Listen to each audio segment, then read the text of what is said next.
कति रे यसको? 100 के गर्ने त्यो 100 रुपैयाँले तिमीले? 50 लौन समात न। के गर्ने त 50 रुपैयाँले तिमी? कापी किन्ने? कतिमा पढ्छौ? यो कसले बेच्नु पठाएको? आफैले कि घरबाट कसैले?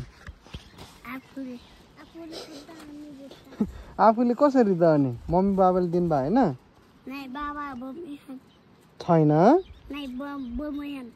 बम्बई? झुटो त बोले होइन नि? म फेरि सोध्छु नि गएर। यसरी नबस ल। यो तिमीहरू खाऊ, घर जाऊ ल।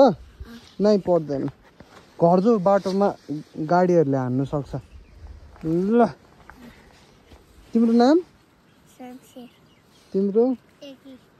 टेकी। ल अब चाहिँ जाऊ, म पुऱ्याइदिउँ कि घरसम्म? अलि बाटोमा छेउमा लागेर बस ल।